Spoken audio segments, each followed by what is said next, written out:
Hey everybody, I meant to do this video when the beta first launched, but I was not able to record it due to losing power, so here it is now instead. So Marvel's Avengers beta launched last week, and I've been seeing some serious mixed reactions. Some say it's amazing and everything they wanted, and others are saying it's repetitive trash. I've even seen some compare it with Anthem levels of bad, which, what do I think? I'm more in the first camp. While I do see the flaws and acknowledge the game is on track to be an easy 8 out of 10, it's also exactly what I wanted from it and more than I expected it to be. Let me explain. So for the uninformed, Marvel's Avengers is essentially a Destiny-like looter shooter in the Marvel universe. Now taking this direction with this game was always iffy, and no matter what comes the problem of repetition.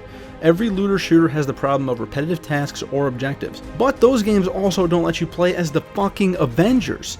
So at the end of the day, while the missions can be repetitive, go here, kill this types of stages, doing something that simple is just fun because of the characters that we're playing as.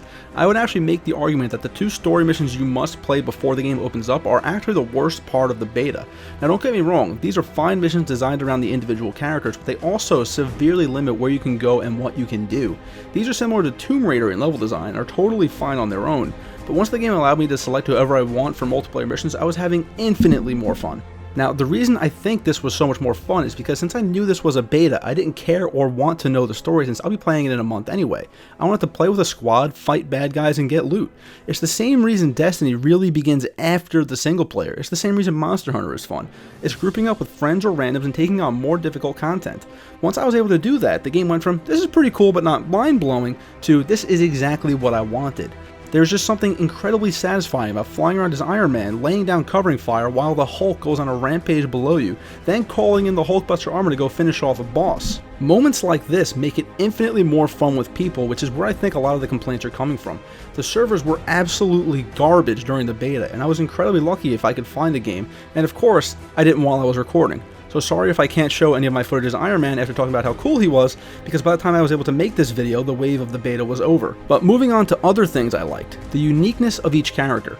There were 4 characters available in the beta, Miss Marvel, the Hulk, Black Widow, and Iron Man, plus Thor in the very beginning opening mission. I thoroughly enjoyed how unique each character was and thought they did a great job diversifying their playstyle. For example, as I mentioned earlier, the Hulk is obviously this big, massive tank who can use armor to fight through pretty much anything. Miss Marvel has crazy long-range melee attacks, making her a solid choice for the player that wants to stay safe and do damage. Black Widow has all her guns and feels the most like Lara Croft, but she can deal damage from a distance, but also she can make all allies invisible to get aggro off them for a quick getaway. And Iron Man, as I mentioned, is great at staying in the air and laying down covering fire, but also using the Hulkbuster to come down and do some real damage. Each character is varied and unique in a way that something like Ultimate Alliance just cannot do, not to mention they all control very well.